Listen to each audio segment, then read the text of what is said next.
Welcome, everybody. Thank you for joining us. We're going to start our hearing off today as a subcommittee, and Mr. Jones-Sawyer invites you to come forward and not represent the whole bill, but present on the amendments that you have suggested. Welcome. Thank you. Okay, thanks. That's in my office, probably. I didn't go by there. Thank you, Madam Chair. And it still may belong. Excuse me? Oh, they're just organizing crowds. Oh, I thought I did something wrong. That was a preemptive move. Thank you, Madam Chair and members of the Business and Professions Committee. I want to thank you for providing me with more time to work out amendments to this very important bill. And I'm going to go through quite a few things really to let you know how hard we've been working on this and how much we appreciate your comments and how much we drill down. AB 708 will require manufacturers of cleaning products to list the ingredients on the product's label and on its website. I recognize and appreciate the feedback from the committee members, and I have made the following improvements to the bill. 1. To avoid diluting the label with too much information, manufacturers must list the most prevalent ingredients within a product, up to a maximum of 20 ingredients. In addition, the product label must include any ingredients that have been identified by the California Department of Toxic Substances Control as a hazardous material. If a product contains more than 20 ingredients, the manufacturer must disclose the number of ingredients not listed on the label and direct consumers to the product's website for the comprehensive list of ingredients. As such, manufacturers are required to list all ingredients on products' website with links to DTSC database, as well as the Household Products database from the U.S. Department of Health and Human Services, so consumers can easily find more information on these chemicals. To help manufacturers with this transition, the compliance date has been pushed back from July 16 to January 1, 2017. I hope these improvements create a more workable solution as we strive to better inform Californians about their cleaning products and create more transparency in the marketplace. Here today for technical support, I asked the committee to consider the positive impact this bill will have for all of us in the state, and respectfully ask for you, your aye vote today. Here for technical support is Bill Alio, the California Director of Government Affairs for the Environmental Working Group. Okay, thank you. We're only really discussing the amendments. We had a full discussion last week. They are on page 8, and I will see if there are any comments in opposition to the amendments. I don't know if we have. Are you here in support? Support. Do we have anyone in opposition to these amendments? Or continuing opposition regardless of the amendments? Please come forward. And we'll come back to support. You can stay there, I think. Yeah, fine. Okay, let's not go over the whole bill, just the amendments. Oh, yeah.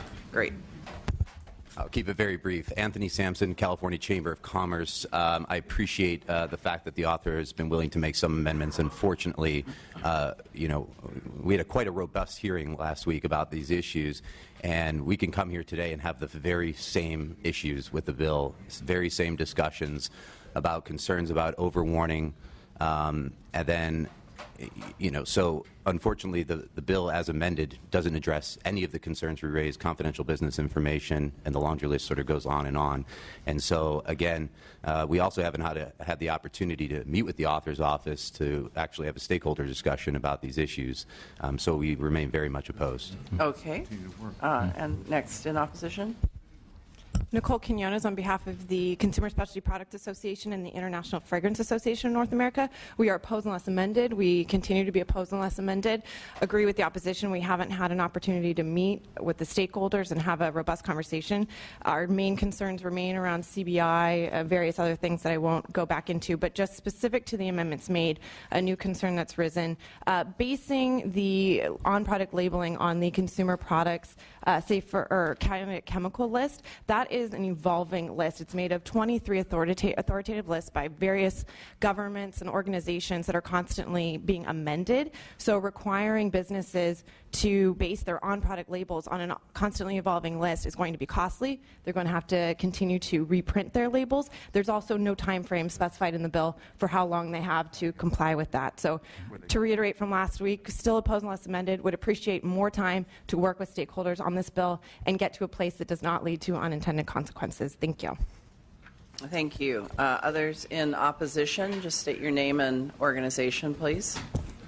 Tom Jacob on behalf of the Chemical Industry Council of California. You'll recall our opposition was based on what we feel is a much superior means of addressing these issues under the regulatory process at DTSC under their Safer Consumer Products regulation.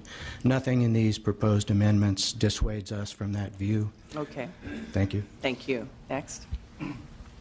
Daniel Lee Cox with the American Cleaning Institute. We echo the comments and just note that the DTSC list promises to be updated once a year or more, according to their website information. Okay. Thank you. Lauren De Valencia, representing the American Coatings Association and the California Paint Council, still opposed. Thank you. Randy Pollock on behalf of the American Chemistry Council in opposition. Thank you. We'll come back and see if there are committee questions. Don't see any. Would you like to respond to the opposition? And I know I didn't adequately give support time to speak.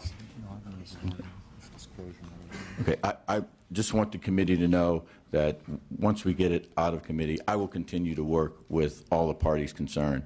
Just by my efforts over this last week, we've moved a long way. And I appreciate them wanting to sit with me, the author, and the stakeholders, and I'm definitely willing to meet with them to work out. On the CBI, I think it's real technical, what we're looking for to get to that, what I call that sweet spot, and I think we can get to that. And then on the fragrances discussion, which is very complicated, I believe we can get to that also. And I think we can get that before we can get to the floor or to the next committee. All right. Well, we still don't have a quorum. Do we have another speaker? Yes. In support? Oh, okay. Nicolo DeLuca on behalf of the City of Palo Alto in support of the bill. Thank you. We still don't have a quorum, so we will take the bill up for a motion and a second once we have the quorum. Thank you for presenting to us. All right. Thank you, committee. All right. Our next bill, I believe, is Mr. Bonta.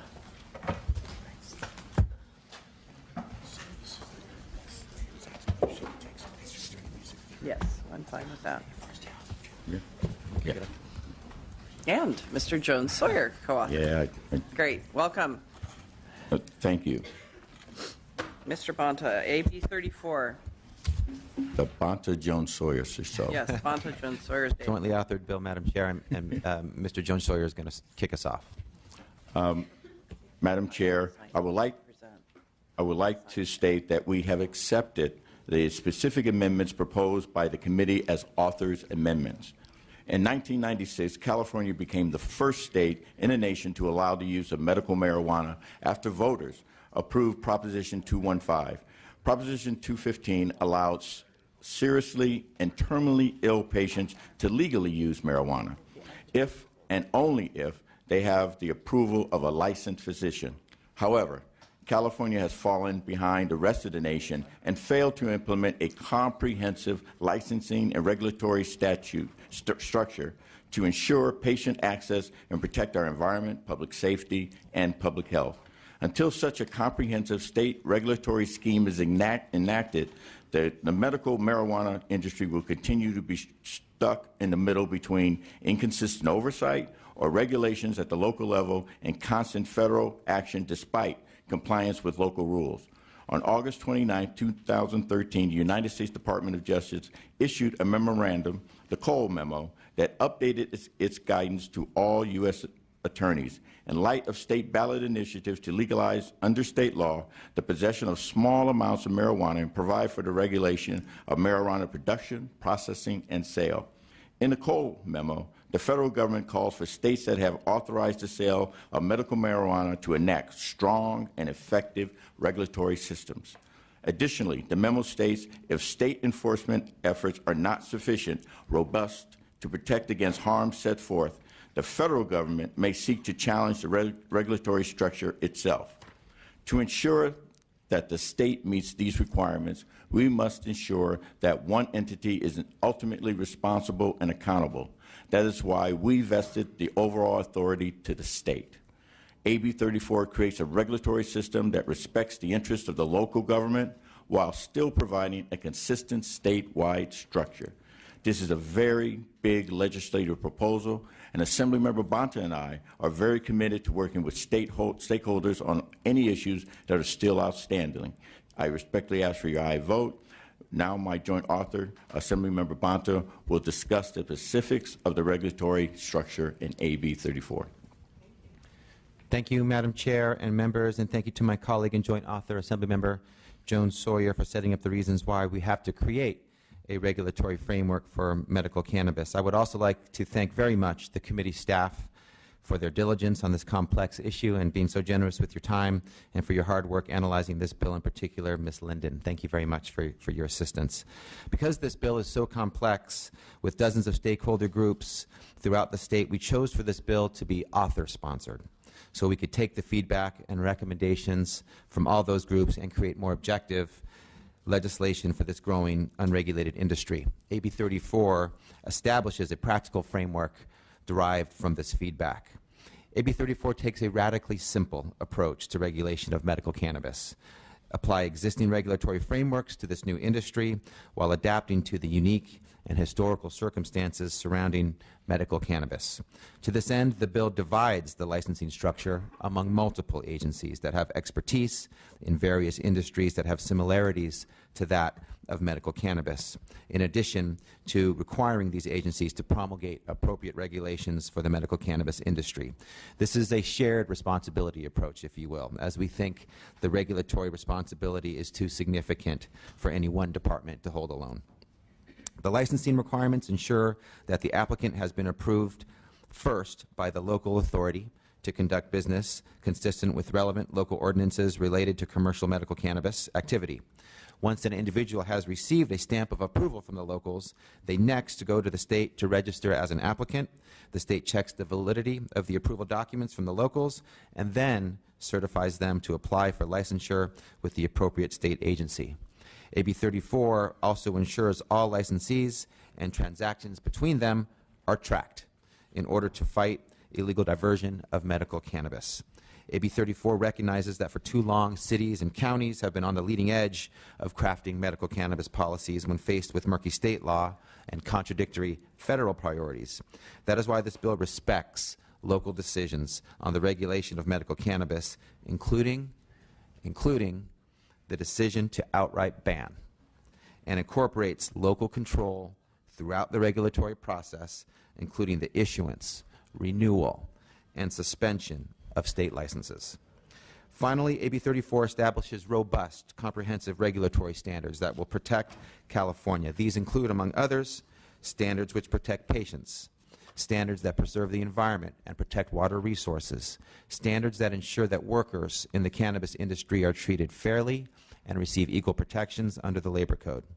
AB 34 combines the input of stakeholders throughout the state together to create thoughtful, effective regulations that fit within our existing regulatory frameworks for other products, comply with federal goals, and create a better system for the entire life cycle of medical cannabis. With us today are Eduardo Martinez from the CMA and Nicolo DeLuca from the City of Oakland to testify in support of the bill. With your permission, Madam Chair. Thank you. Yes, please. Thank you, Madam Chair and members. Nicolo DeLuca here on behalf of the City of Oakland.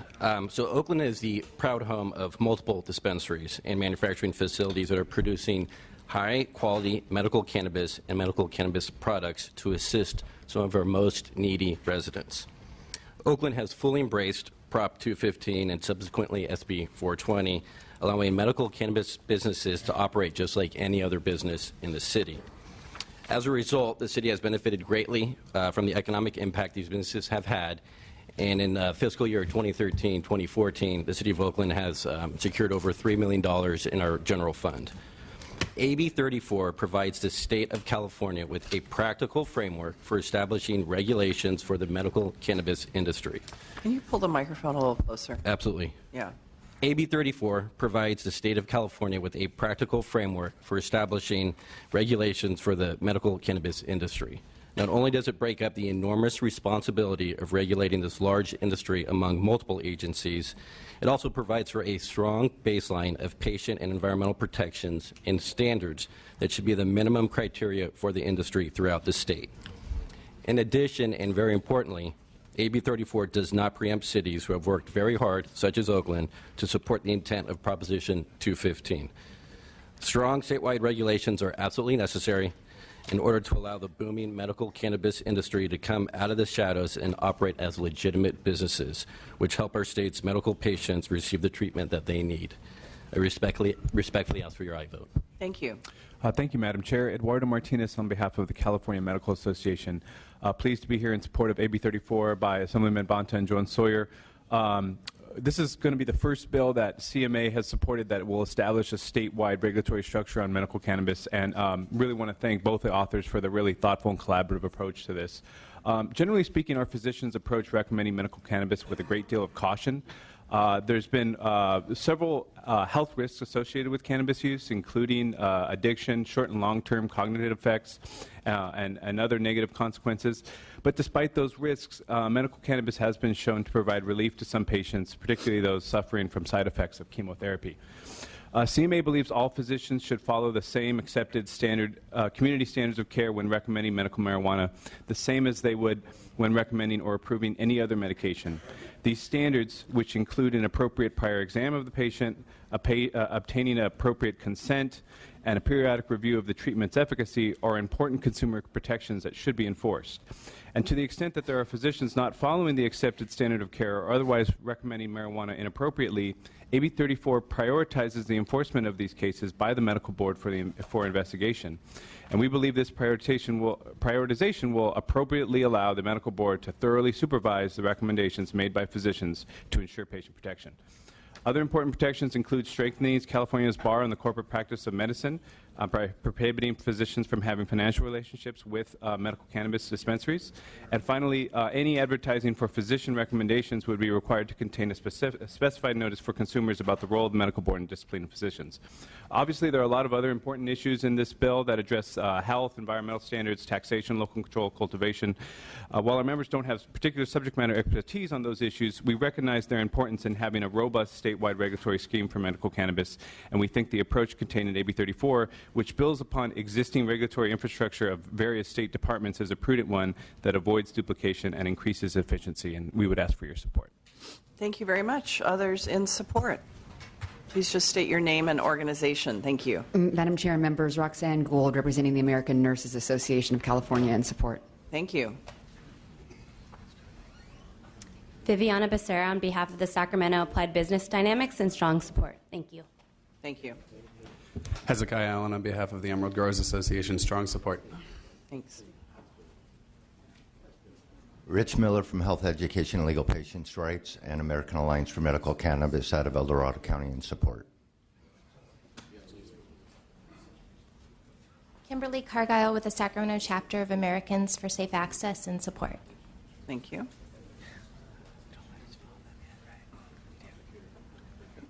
Nate Bradley from the California Cannabis Industry Association. We don't have an official position on this bill. We're still reviewing the amendments. Very excited for all the hours the staff has spent working with us and the many people working on this, and we're looking forward to working with them on this bill. Thank you. Good morning, Madam Chair. Paul Smith with the Rural Counties Association, also on behalf of CSAC, California State Association of Counties. First, want to thank the authors and their staff. I've spent a lot of time with them addressing a lot of the county's concerns that mainly center on cultivation issues. We still have a concerns position with the bill. We've been sharing amendments and language with them for several weeks. We still need a couple amendments to alleviate those concerns, particularly as they relate to county taxing authority, local preemption, the issue of collaboration between local governments and the state, a mandatory framework of that collaboration, as well as some of the environmental enforcement things. But we think it's a good place to start, and we want to continue working with the authors and hopefully see this bill move along. Thank you. Judith Regal with the County Health Executives Association, also with the county family. Also wanted to thank the author for some of the amendments that were taken to address some of our concern. We are still concerned about the local agency issues and what exactly that means, and in particular for local health departments, because overseeing medical drugs is outside the scope and expertise of our members. So I want to continue to work with you on that. Thank you. All right. Anyone in opposition?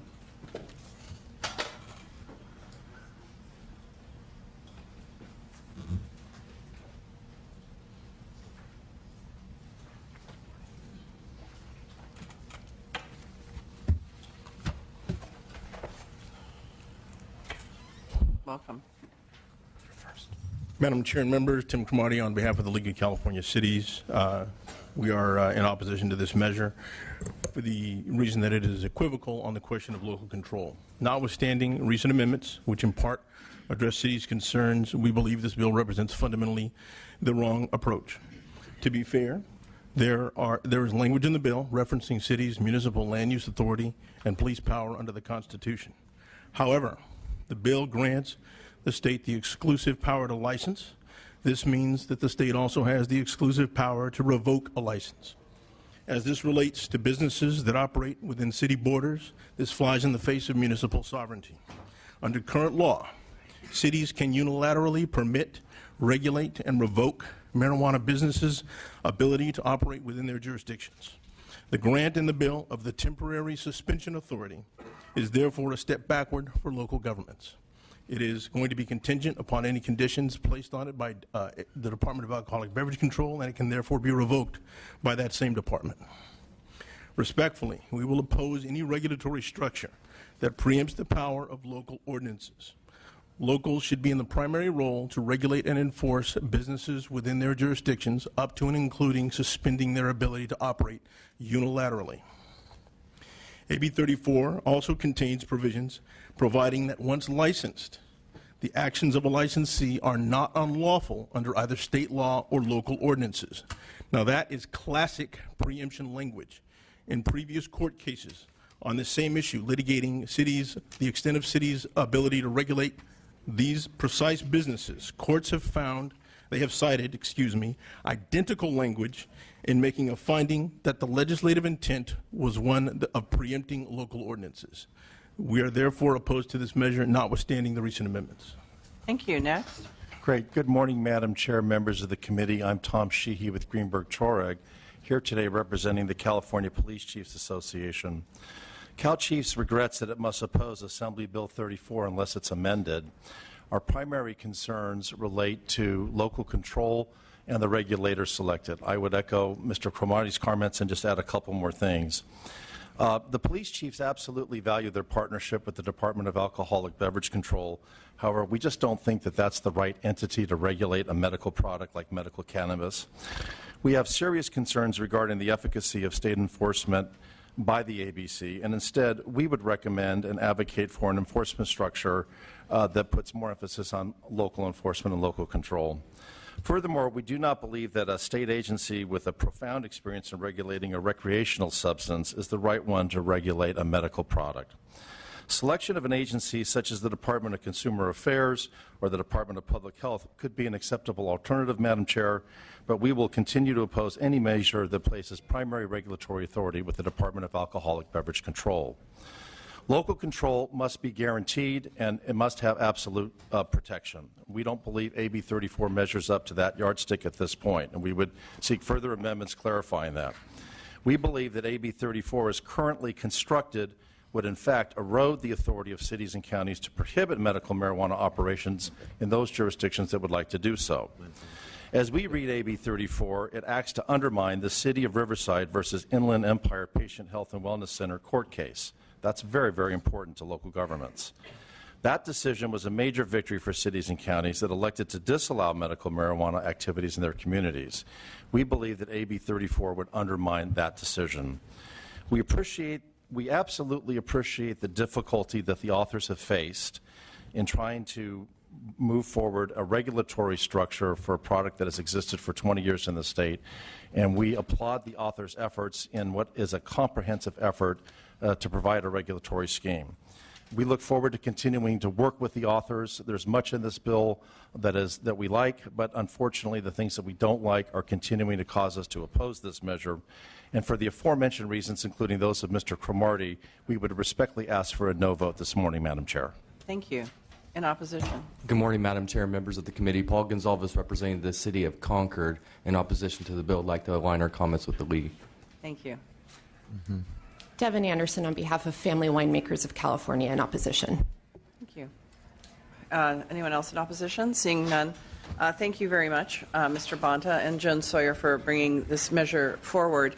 As everyone knows, we have another measure by Mr. Cooley as well on this topic. But coming from local government myself, serving on the Concord City Council and Mayor of Concord, and then on the County Board of Supervisors, it's about time that we did something up here in the state capitol. When I was in local government, I used to tell people who would come to me, well, the state's got to do something. All we can do is kind of manage a situation. We weren't able at the local level to actually solve any of these issues. So I'm very glad we're starting, and I do see this as the beginning of the next several months of working on some of the issues here. This is a very massive undertaking, and I think that it's going to take more time as we sift through all the details of the various proposals. With that, I'm going to see if the committee has questions at all. Do we have other committee members? Mr. Wood. Yeah, with the chair's indulgence, I have a few, if that's okay. Certainly, and I think that I wanted to say too, I think it's a good time to kind of highlight any differences, to understand that, and then hopefully eventually we'll see this bill or whichever bill or bills come back on concurrence after they've gone through the process, and you'll have another opportunity later in the summer to look at them.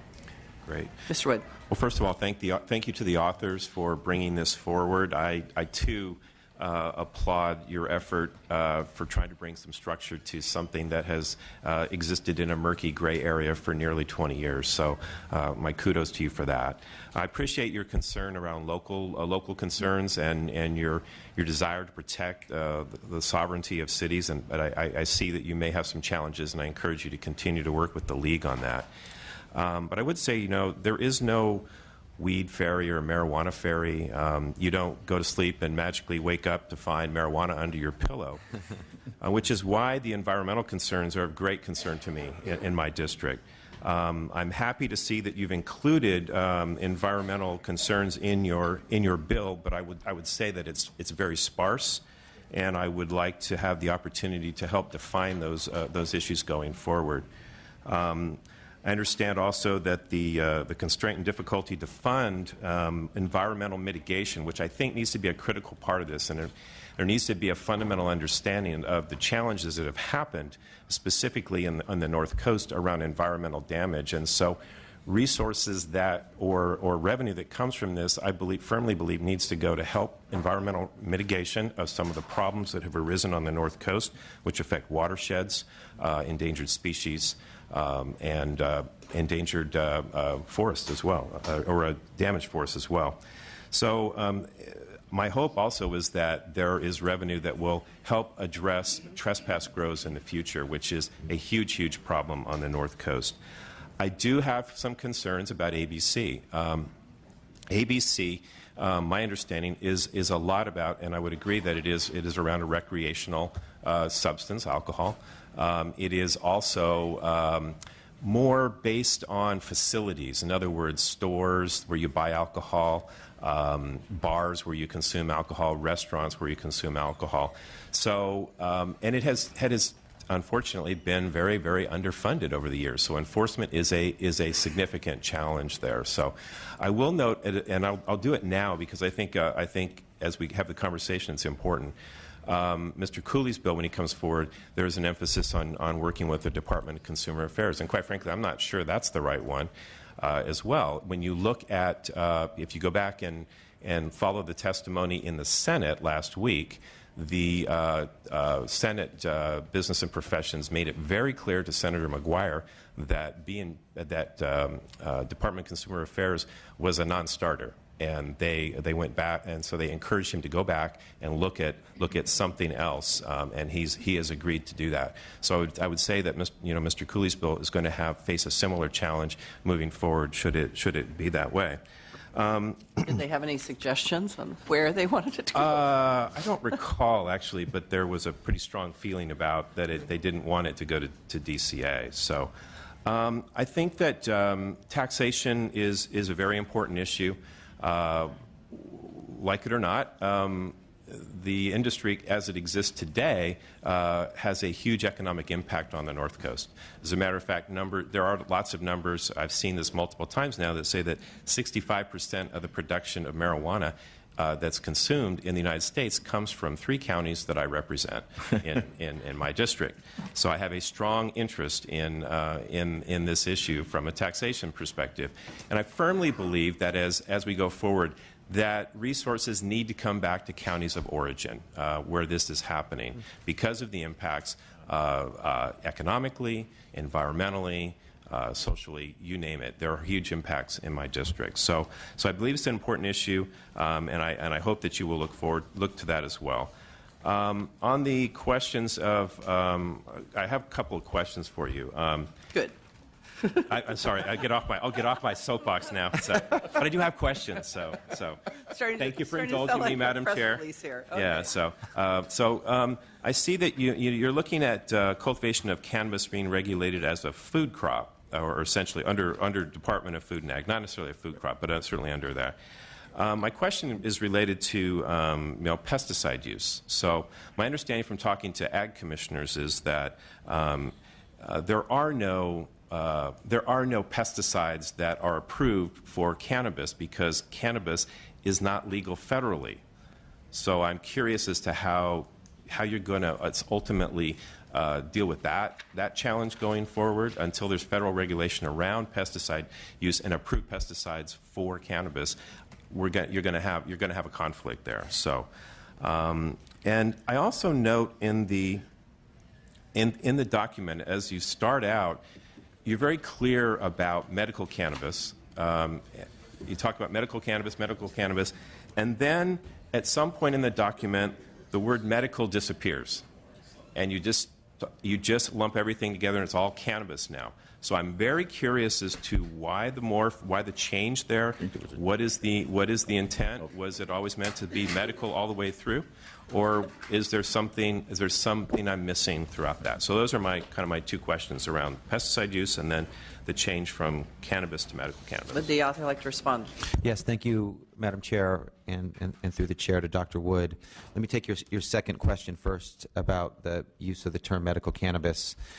Thank you for pointing that out. It's an oversight. It's supposed to be medical cannabis throughout. I think there may be one, maybe 2 instances where that's an oversight. We're going to fix that going forward. So the intent has always been for the use of the term medical cannabis, and we'll fix that going forward.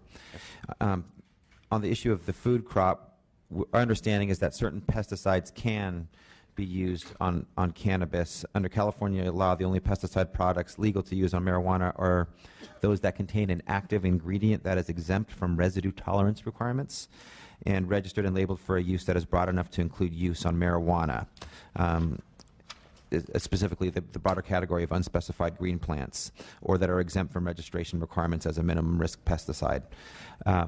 So that's sort of a preliminary response. I think we probably need to flesh this out a little bit more and appreciate your input. Just on your broader comments, I just want to thank you for taking the lead on addressing issues of the environment and cultivation and protecting our water resources and trespass grows. I think there's a great opportunity for us to work together in this space.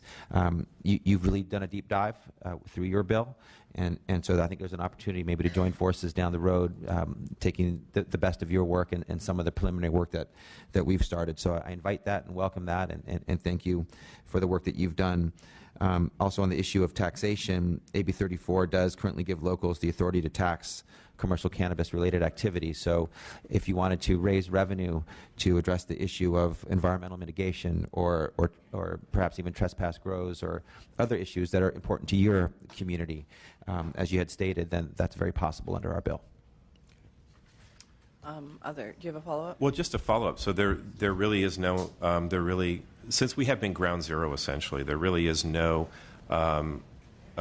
desire to set up sort of an environmental mitigation fund or something to address this on a larger level. Because quite frankly, it has been, since we are ground zero and a lot of the damage has already occurred, to then turn around and tax our locals or locally tax, potentially creates some angst there. So I would hope that, and this is a broader question, I would hope that as we go forward that there is some greater consideration around that as well, because some of the mitigation, environmental mitigation, is not just private land; it's public parks, and that is of great concern as well.